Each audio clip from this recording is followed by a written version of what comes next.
मेरे महान भारत देश के नागरिक बंधुओं, बहनों, माताओं, आप सबको सादर प्रणाम।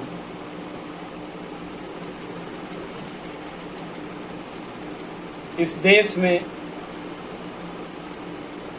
कुछ राजनीतिक दल या कुछ नेता जातीय जनगणना की बातें कर रहे हैं। ठीक है, अगर समाज चाहता है कि जातीय जनगणना हो तो उसमें कोई हर्ज नहीं, लेकिन भगवान कृष्ण की वो बातें हमें याद रखना होगा कि हमारे देश में जातियों का वर्गीकरण कर्मों के आधार पे किया जाता था। ये बहुत बाद में बिल्कुल आधिपत्य हो गया कि जो जिस जाति का था उसी जाति में रह गया। नहीं तो जो पढ़ाई लिखाई करता था वो ब्राह्मण जाति में, जो लड़ता भिड़ता था, देश की रक्षा करता था, क्षत्रिय धर्म का पालन करता था, अपनी कुर्बानी देता था, वो क्षत्रिय जाति। इसी प्रकार से जो धन कमाता था, खेती करता था, वैश्य जाति में आता था। इसी प्रकार जो सेवा का कार्य करता था वो शूद्र जाति में आता था। भगवान ने बताया है कि ये चारों वेद और ये चारों वर्ण, जिसमें क्षत्रिय, ब्राह्मण, वैश्य, शूद्र, इसी प्रकार हमारे चारों वेद हैं। तो ये कर्मों के आधार पे हमारी जातियां निर्धारित होती थी। वर्तमान में ये परंपरावादी हो गई, उसमें सुधार की आवश्यकता है। जब से आरक्षण की बातें हुई हैं,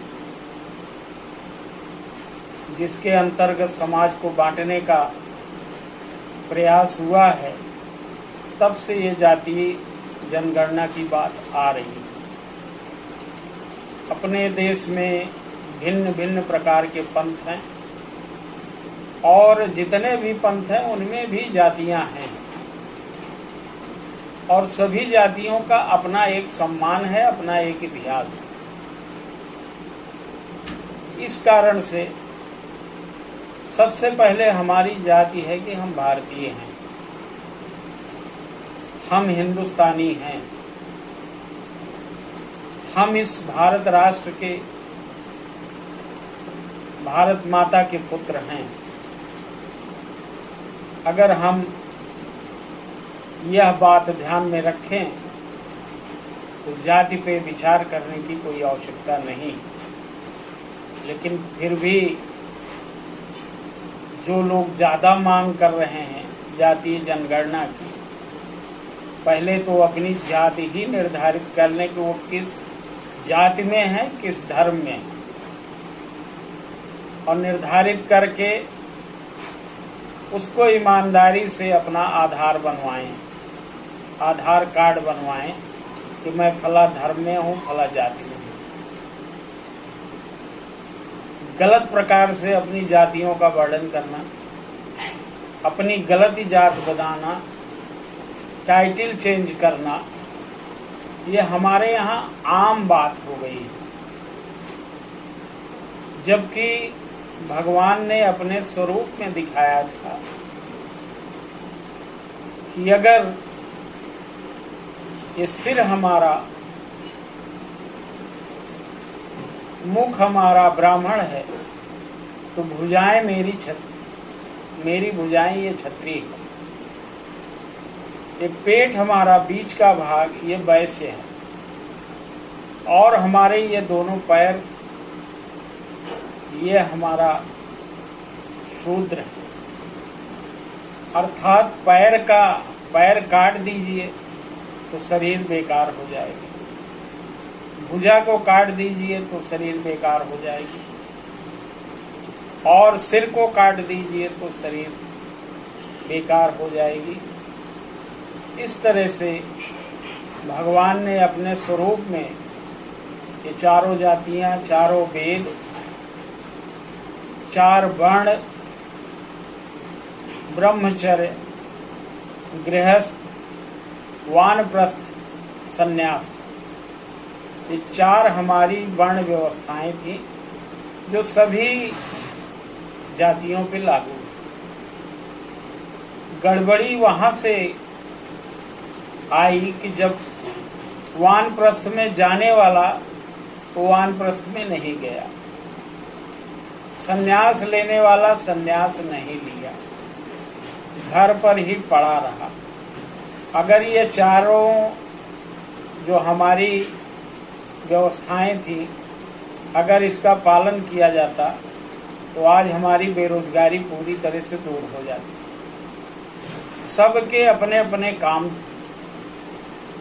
जिस प्रकार से विश्वकर्मा, शर्मा जिनको बढ़ई कहते हैं, लोहार जाति, इनके पास समय नहीं था, टेक्निकल वर्क सारा संभाले हुए थे।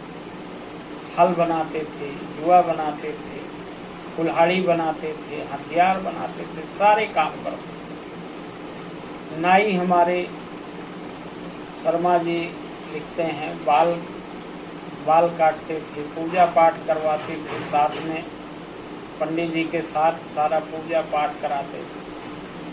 इसी प्रकार से अन्य जातियां, कुम्हार जाति बर्तन, मिट्टी के बर्तन बनाते थे जिसमें हमें शुद्ध भोजन मिलता है। तो सारी चीजें हमारे यहाँ कर्म आधारित। ये बीच में गुलामी के कार्यकाल में ये सारी चीजें, नई चीजें पैदा हुई। तमाम चीजें हमारे यहाँ थी ही नहीं। तो जैसे मेहतर जाति है, तो हमारे यहाँ लोग खेतों में जाते थे शौच करने, वहाँ पे इनकी आवश्यकता नहीं थी। लेकिन मुगल काल में ऐसी व्यवस्थाएं बनाई गई कि नई जाति पैदा कर दिया। उसमें भी तमाम कहानियां हैं। जिसको इस प्रकार का ज्ञान नहीं है वो इस तरह की बातें करते हैं। ये हमारा सनातन धर्म, सनातन संस्कृति, भारतीय संस्कृति बड़ी महान है, और इसमें ऐसी व्यवस्था है कि आपको न रोजगार ढूंढने की जरूरत है, बेरोजगारी आ ही नहीं सकती इस व्यवस्था के अंतर्गत, बाकी जगह आ सकती है। टेक्नोलॉजी के क्षेत्र में हम बहुत आगे थे। अग्निबाण, आज मिसाइल कह लीजिए, वर्षा भी होती थी बाणों से पुल बना दिए जाते थे। ये क्या? ये हमारी टेक्नोलॉजी चरम पे, लेकिन हम उसको, अपनी जो पूर्वजों की गरिमा थी, हम भूल गए। भगवान राम ने उत्तर से लेकर के दक्षिण, अयोध्या से श्रीलंका तक जोड़ा था भारत। भगवान कृष्ण ने, हम पहले भी बता चुके हैं, उन्होंने द्वारिका से लेकर के और मणिपुर तक भारत भूभाग जो है पूरा जोड़ा था। और रामराज की कल्पना भी हमारे यहाँ, जहाँ पे कोई दुखी नहीं था, की जाती है। लेकिन आजकल आधुनिक बनने के लिए, आधुनिक दिखाने के लिए ये सारे प्रपंच रचे जा रहे हैं जो देश के लिए घातक होंगे। और पुनः एक बार इस तरह की विचारधारा हम लोगों को गुलामी की तरफ ले जाएगा। इसलिए मेरा हाथ जोड़ करके आप सभी से निवेदन है, देशवासियों से, कि आप इन नेताओं के भ्रम में ना आए।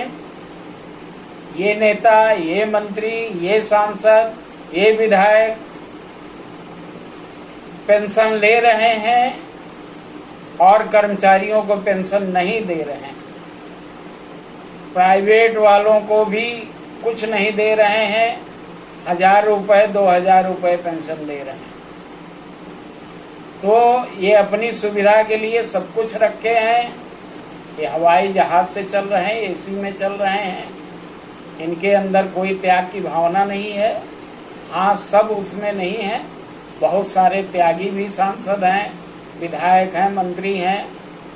हम ये नहीं कहेंगे कि सब उसी तरह हैं, लेकिन कम से कम सब मिल करके ये तो दिखाएं कि जिस प्रकार से हमारे देश की जनता रह रही है, हम भी उसी प्रकार रहें। और मैं प्रार्थना करूंगा भगवान से कि इन नेताओं को सद्बुद्धि दें, इस प्रकार की भावना इस देश में प्रसारित न करें जिससे भारत को तकलीफ हो, भारत माता को तकलीफ हो। ये आर्यावर्त जम्बू द्वीपे, यहाँ पे खुशहाली रहे, यहाँ पे सभी जाति के लोग, सभी धर्म के लोग मिलजुल करके इसको आगे बढ़ाएं और विश्व विजयी बनाएं, विश्व में अपना स्थान रखें। ये हमारी आप सबसे प्रार्थना है। अंत में मैं अपनी वाणी को विराम देता हूँ।